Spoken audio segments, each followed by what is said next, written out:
जय हिंद साथियों, आप सभी का स्वागत करता हूं आप सभी के अपने चैनल टारगेट सिलेक्शन में। साथियों, आज इस क्लास में एसएससी जीडी एग्जाम के लिए 20 क्वेश्चंस देखेंगे हिंदी के और 20 क्वेश्चंस देखेंगे सामान्य ज्ञान के।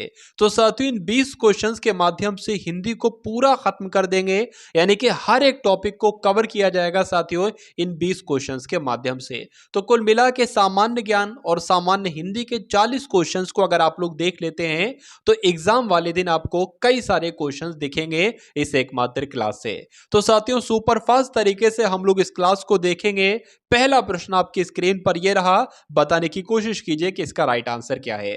तो निम्न में से कौन सा शब्द स्त्रीलिंग है? देखिए, विवाद कैसा है, कैसा आ गया तो पुल्लिंग हो गया। सार कैसा है, कैसा आ गया तो पुल्लिंग हो गया। रूप कैसा है, आ गया तो पुल्लिंग हो गया। अब सनक के साथ कैसा शब्द नहीं आएगा बल्कि सनक कैसी है आएगा। तो जिनके साथ कैसी का इस्तेमाल हो वो आपका स्त्रीलिंग और जिनके साथ कैसा का इस्तेमाल हो वो आपका पुल्लिंग शब्द हो जाएगा। इन 20 प्रश्नों में से साथियों अगर आपने 12 प्रश्न कर दिए तो यह समझा जा सकता है कि एसएससी में सिलेक्शन के आप पक्के दावेदार हैं, एक अच्छे घुड़सवार आप हैं और सिलेक्शन के हकदार आप हैं। तो कोशिश कीजिएगा कि इन 20 प्रश्नों में से कम 12 प्रश्न आप लोग करें और सामान्य ज्ञान के 20 प्रश्नों में से कम 7 से 8 प्रश्न आपके होना चाहिए। अभ्यागत शब्द की अगर बात करें तो इसमें उपसर्ग साथियों क्या है, तो अभी धन आगत इसका संधि विच्छेद हो जाएगा।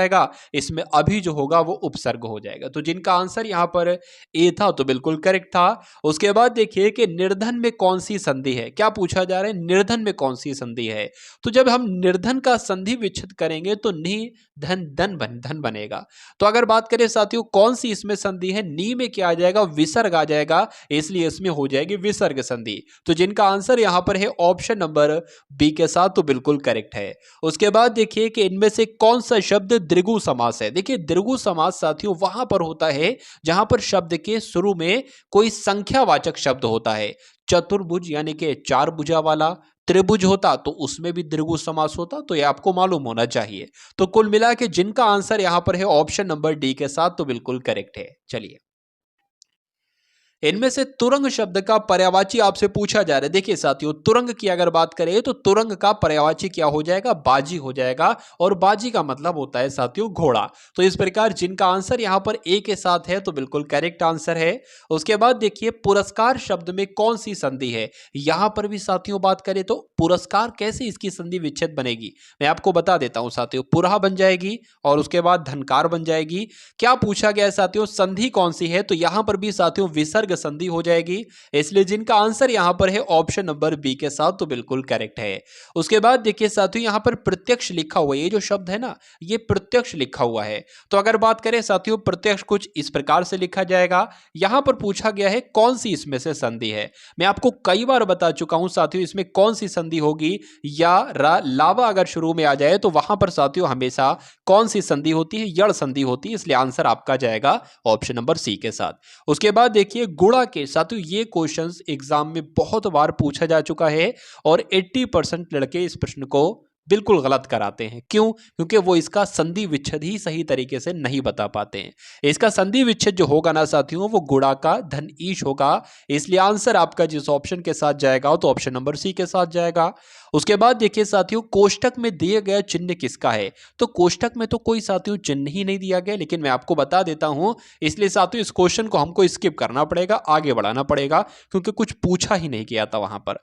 उसके बाद देखिए साथियों, इनमें से कौन सी वर्तनी शुद्ध है। तो शुद्ध वर्तनी की अगर बात करें, कालिदास साथियों कैसे लिखा जाता है, तो कुछ इस प्रकार से कालिदास लिखा जाता है। और ऐसा कौन से ऑप्शन में है, तो ऐसा ऑप्शन नंबर ए में है। तो जिनका आंसर यहां पर ए है तो बिल्कुल करेक्ट है। अब उसके बाद देखिए कि अर्जन शब्द का विलोम क्या होता है। तो अर्जन का मतलब होता है साथियों प्राप्त करना, ठीक है, प्राप्त करना होता है। इसका साथियों विलोम क्या हो जाएगा, व्ययन करना हो जाएगा, यानी कि खर्च करने को कहते हैं। तो जिनका आंसर यहां पर सी है तो बिल्कुल करेक्ट है। उसके बाद देखिए अगले नंबर का प्रश्न और बताइए इसका राइट आंसर। साथियों, अगर आप लोग चाहते हैं कि एसएससी जीडी में जो कि फरवरी में एग्जाम है उसमें एक सिलेक्शन, एक सीट पक्की सच्ची करना चाहते हैं तो चैनल को आप सभी लोग सब्सक्राइब कर लीजिए। क्योंकि साथियों आने वाले समय में मैं आपको वो कंटेंट देने वाला हूं एसएससी जीडी एग्जाम के लिए जो बिल्कुल श्योरिटी के साथ आपको एग्जाम वाले दिन आपकी शिफ्ट में दिखेगा। तो चैनल को जल्दी से सब्सक्राइब करके बेल आइकन पर क्लिक कर लीजिए और उसके अलावा अगर हो सके तो एंड में इस वीडियो को शेयर भी अवश्य कर दीजिएगा। निम्नलिखित प्रश्नों में 4 वैकल्पिक वर्तनियां दी गई हैं, सही वर्तनी वाले शब्द का चयन कीजिए। तो साथियों, संस्कृति किस तरह से लिखा जाता है, हमें तो इतना पता है कि संस्कृति की अगर बात करें तो कुछ इस प्रकार से लिखा जाता है। और ऐसा कहां पर लिखा हुआ है, तो ऐसा ऑप्शन नंबर बी में लिखा हुआ है। तो यही आपका बिल्कुल करेक्ट आंसर है। नीचे लिखे शब्दों का वह जोड़ा चुनिए जो एक दूसरे के विलोम ना हो। देखिए, अगर बात करें, आयात का विलोम निर्यात होता है, बिल्कुल सही। दृश्य का विलोम अदृश्य होता है, बिल्कुल सही। प्रत्यक्ष का विलोम परोक्ष होता है, लेकिन आमिष का विलोम सामिष नहीं होता है साथियों। आमिष का विलोम होता है निरामिष। तो इस प्रकार जिनका आंसर यहां पर ऑप्शन नंबर डी है, तो बिल्कुल सही है। उसके बाद देखिए साथियों कि फल का पर्यायवाची आपसे पूछा जा रहा है, कौन सा फल का पर्यायवाची है। तो फल की जब हम पर्यायवाची की बात करते हैं तो परिणाम इसमें से जो ऑप्शन है ना, वो बिल्कुल सटीक आपका उत्तर हो जाता है। उसके बाद देखिए कि निम्नलिखित शब्दों में से कौन सा शब्द क्रिया विशेषण है। क्रिया विशेषण की अगर बात करें, जो क्रिया की विशेषता बताते हैं, जिसके राम तेज तेज चलता है, तो चलने जो कि क्रिया है, इसकी विशेषता किसने बताई, तेज तेज ने बताई। या मोहन धीरे धीरे चलता है, तो चलना एक क्रिया है और चलने की विशेषता किसने बताई, धीरे धीरे शब्द ने बताई। तो इसलिए जिन लोगों का भी आंसर, जो लोग भी यहां पर ऑप्शन नंबर डी के साथ हैं, तो बिल्कुल करेक्ट है। उसके बाद देखिए, अगले नंबर का प्रश्न आपकी स्क्रीन पर है, बताइए। गुलाब सुंदर फूल है, वाक्य में गुलाब क्या है। क्या साथियों, गुलाब क्या है। देखिए, अगर यहां पर साथियों क्या पूछा जा रहा है, गुलाब पूछा जा रहा है, तो गुलाब की अगर यहां पर साथियों फूल होता तो वो आपका जातिवाचक संज्ञा हो जाती। यहां पर अगर आदमी शब्द होता तो वो एक जातिवाचक संज्ञा हो जाती। लेकिन अगर फूलों में किसी फूल का नाम है तो वो हमेशा व्यक्तिवाचक होगी। आदमियों में किसी अगर आदमी का राम है, जैसे रमेश मुकेश है, तो वो आपका व्यक्तिवाचक संज्ञा होगी। नदी शब्द आपका जातिवाचक है। लेकिन अगर नदियों में किसी नदी का नाम है, जैसे सरस्वती नदी, गंगा नदी, ब्रह्मपुत्र नदी, तो वो आपका व्यक्तिवाचक संज्ञा होगी। उसी प्रकार लड़का शब्द है, लड़की शब्द है, ये जातिवाचक संज्ञा है। लेकिन अगर किसी लड़के का नाम दिया जा रहा है या किसी लड़की का नाम दिया जा रहा है, तो वो हमेशा एक व्यक्तिवाचक संज्ञा होगी। ये बात आप सभी लोगों को याद रखना है। उसके बाद देखिए कि तुम यह काम मत करो, ये वाक्य आपसे पूछा जा रहा है साथियों, कैसा वाक्य है बताने की कोशिश कीजिए। देखिए, यहां पर किसी काम को ना करने की मनादी की जा रही है। तो जब भी ऐसे वाक्य होंगे, निषेधवाचक साथियों आपको लगाना है। राइट आंसर अगर आप कहे ऑप्शन नंबर बी के साथ, तो बिल्कुल करेक्ट है। चलिए, निम्नलिखित में से कौन सा शब्द शुद्ध है। तो शुद्ध शब्द की अगर साथियों बात करते हैं, तो कौन सा इसमें से शुद्ध शब्द लग रहा है। देखिए साथियों, यहां पर अगर बात करें कौन सा शब्द शुद्ध है पूछा जा रहा है, तो चांद आपका कैसे लिखा जाता है। चांद कुछ इस प्रकार से लिखा जाता है। आंख की जब हम बात करते हैं, तो आंख कुछ साथियों इस प्रकार से लिखा जाता है। अंक कुछ साथियों इस प्रकार से लिखा जाता है, लेकिन अंगना ऐसे ही लिखा जाता है। तो कौन सा शब्द शुद्ध है, तो ऑप्शन नंबर ए वाला शब्द बिल्कुल शुद्ध है। तो यही आपका राइट आंसर है। उसके बाद देखिए, मैं चलती थी में मैं का बहुवचन क्या होगा। जैसे कि तुम का बहुवचन होगा तुम लोग, ठीक है, और वह का बहुवचन होगा वह लोग। उसी प्रकार मैं का बहुवचन जो होगा ना साथियों, वो हम होगा। इसलिए आंसर आपका जाएगा ऑप्शन नंबर ए के साथ। और जिनका आंसर यहां पर ए है, तो बिल्कुल करेक्ट हो जाता भाई, बहुत बढ़िया, वेरी गुड क्लास। उसके बाद देखिए, से किस विभक्ति का बोधक है, यह आपसे पूछा जा रहा है।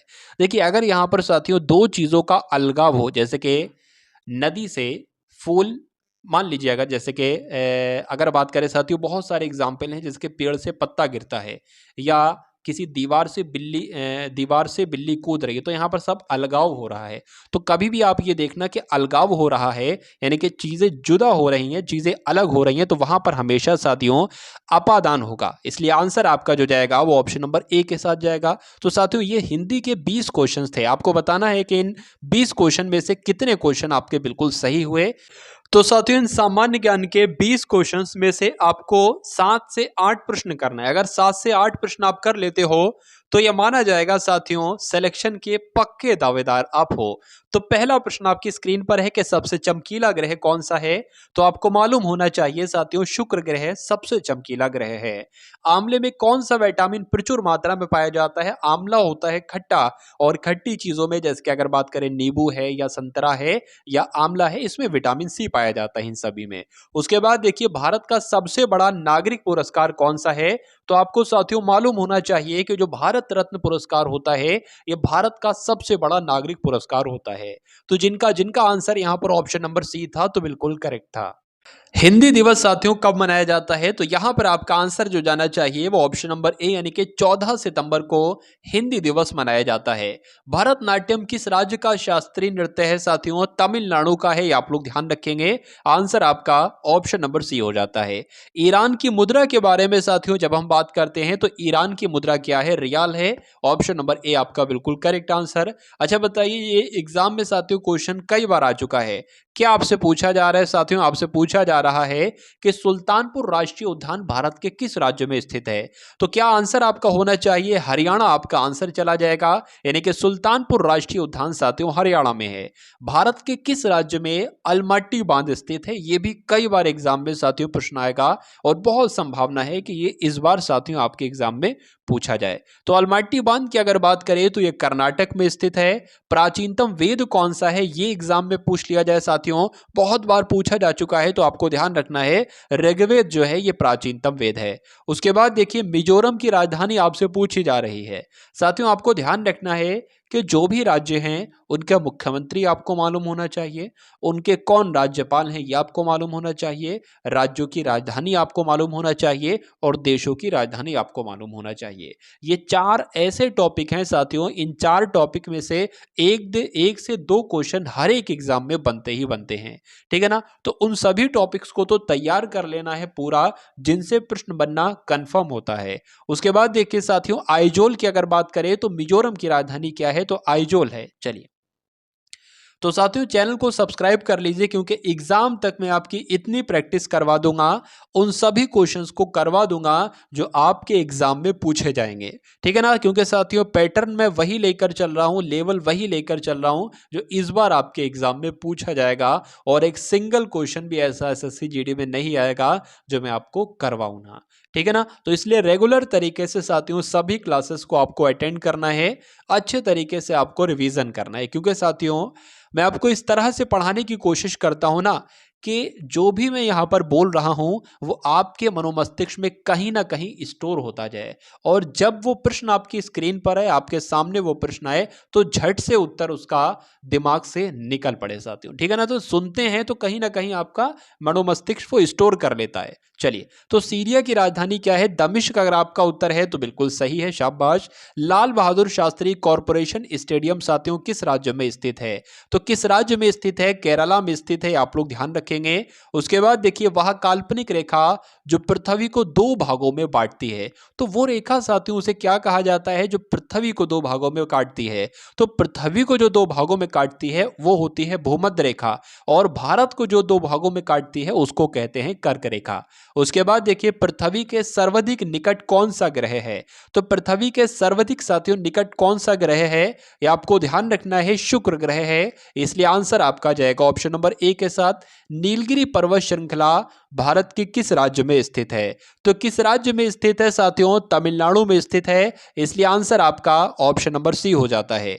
नागरहोल राष्ट्रीय उद्यान जिसे राजीव गांधी राष्ट्रीय उद्यान के रूप में जाना जाता है, किस राज्य में है? तो एग्जाम में अगर आपसे पूछ लिया जाए कि नागरहोल राष्ट्रीय उद्यान कहां पर है, तो आंसर आपका जाना चाहिए कर्नाटक राज्य में स्थित है। उसके बाद देखिए कि विटामिन डी का रासायनिक नाम साथियों क्या होता है? तो विटामिन डी का साथियों रासायनिक नाम जो होता है वो कैल्सीफेरोल होता है।